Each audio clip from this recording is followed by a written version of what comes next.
みんなの日本語 N5 Lesson 2練習英をပြောပြましょう。待って。これは机です。ဒီအရာဒီစပွဲကိုဖြစ်ပါသည်တဲ့ခိုးတယ်ဒီအရာပေါ့နော်တမဲ့အညွှန်းနံစားတွေတည်ရမှာပေါ့ခိုးတယ်ဒီအရာကိုနဲ့နီးတဲ့တမဲ့တွေပစ္စည်းတွေကိုပေါ့နော်ဆိုတယ်ထို့ရာတစ်ဖက်လူပေါ့နားထောင်လူနဲ့ပေါ့နော်နီးနေတဲ့ပစ္စည်းတွေတမဲ့တွေကိုအားတယ်အဲ့ဒီအရာဟိုးအရာဝေးမှရှိတဲ့အရာတွေအကြောင်းအရာတွေနော်ပစ္စည်းတွေတတ်မယ်ပေါ့နော်သူတို့တွေကိုအညွှန်းနံစာပြောခြင်းတောင်းတာပေါ့နော်ခေါ်တယ်ဆိုတယ်အားတယ်ဝကြပုံစံလေးပြောမယ်ဆိုလို့ရှိရင်ငါတို့အညွှန်းနံစာကိုအရင်တည်လိုက်တယ်နော်အညွှန်းနံစာက noun des အညွှန်းနံစာဒီပြောခြင်းတဲ့ noun ဖြစ်ပါသည်ပေါ့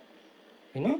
ဒီမှာအမေးစကားလုံးပေါ့နော်ငါတို့ဘာဆိုပြီးတော့ဟာလားကျောင်းရတွေတတ်မဲ့တွေနော်အရာဝတ္ထုတွေကိုမေးမယ်အခါကျရင်နန်းဆိုစကားပြောအနေနဲ့ဆိုရင်နာနီပေါ့အမေးဝကြပုံစံလေးပြောမယ်ဆိုလို့ရှိရင်နော်အညွှန်းနံစာဝါနန်ဒက်စကာပေါ့နော်ညွှန်းခြင်းတဲ့ပစ္စည်းအကြောင်းအရာဟာဘာပါလဲခင်ဗျာဘာဖြစ်ပါလဲဆိုပြီးကျွန်တော်တို့စကားပြောပို့ဆန်းခြင်းနာနီသုံးပြီးတော့နော်အညွှန်းနံစာဝါနာနီပေါ့ဥပမာဆိုရင်ဒီအရာဒီပါလဲစာပုံစံလေးပြောရင်ကိုရဲဝါနန်ဒက်စကာစကားပြောပုံစံလေးပြောရင်ကိုရဲဝါနာနီအဲ့လိုမျိုးပေါ့နော်တစ်ဖက်လူလက်ထဲမှာရှိတဲ့တစ်ဖက်လူနဲ့နီးတဲ့အရာကိုညွှန်းပြီးတော့မေးခြင်းတယ်ဆိုရင်နော်ဆိုရဲတုံးလိုက်ပေါ့ဆိုရဲဝါနန်ဒက်စကာဆိုရဲဝါနာနီအဝေးနေရာမှာရှိတဲ့အရာတွေကိုညွှန်းပြီးတော့မေးခြင်းတယ်အဲ့ဒါဆိုရင်အားရတုံးပေါ့အားရဝနန်ဒက်စကာစကားပြောဆန်ရင်အားရဝနာနီအဲ့လိုမျိုးတွေပြောရမယ်ဆိုရဲဝボールペンですかシャープペンシルですか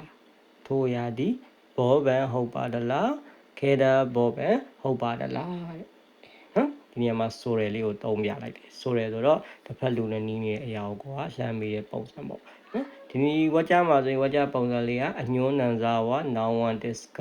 noun 2 des ကဆိုပြီးသူကရွေးချယ်အမေးဝကြပုံစံမျိုးပေါ့နော်ဒီမှာဆိုလို့ရှိရင်အပေါ်ဝကြကိုပြန်သုံးပြီးရှင်းပြရမယ်ဆိုရင်ပေါ့နော်တစ်ဖက်လူရဲ့အနီးနားမှာရှိနေတဲ့ပစ္စည်းလေးကအချောင်းလေးကပေါ့နော်ဘောပန်လို့ခဲတာဘောပန်လို့ဖြစ်နေတဲ့အတွက်ကိုကမေးလိုက်တဲ့ပုံစံလေးနော်ဝကြပုံစံလေးကအညွှန်းနံစာဝါ noun 1 des က noun 2 des ကဆိုပြီးမှတ်ထားလို့ရပါတယ်နော်မရေမရမသိမကွဲဖြစ်နေဒီပုံစံလေးနဲ့ရှင်းအောင်မေးလို့ရတယ်ပေါ့နော်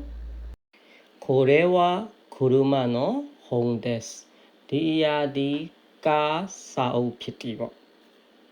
ကားအကြောင်းစာအုပ်ဖြစ်တယ်ပေါ့နော်ဒီမှာနော်ဝေးဘက်ကိုနောက်တစ်မျိုးထပ်ပြောပြတာနော်ဒီခါတုံးတဲ့နော်ဝေးဘက်ကကြတော့အလွယ်တကူမှတ်ချင်းနန်ထိုးပြဝေးဘက်လို့မှတ်ထားလို့ရတယ်အဓိပ္ပာယ်ကတော့ဖြစ်တော့ပေါ့အကြောင်းဖြစ်တော့ပေါ့နော်အဲ့လိုလေးမှတ်ထားလိုက်ပါဝါကြပုံစံလေးပေါ့အညွှန်းနံစာဝါ noun 1 နော် noun des အညွှန်းနံစာဒီ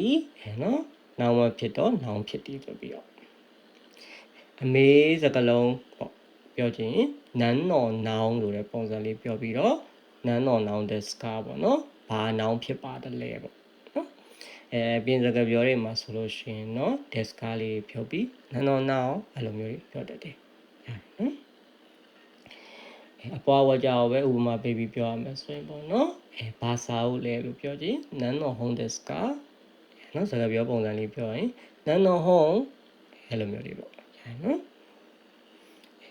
အမေးဝကြပုံစံလေးပေါ့နော်အညွှန်းနံစာလေးပါတည်ပြီးပြောမယ်ဆိုရင်အညွှန်းနံစာဝါနန်းတော်နောင်ဒက်စကအညွှန်းနံစာဒီဘာနောင်ဖြစ်ပါတယ်လဲပေါ့အပွားဝကြကိုဖြူပြီးတော့ဥပမာလေးပြောမယ်ဆိုရင်これは何の本ですかဒီရာဒီဘာစာအုပ်ဖြစ်ပါတယ်လဲပေါ့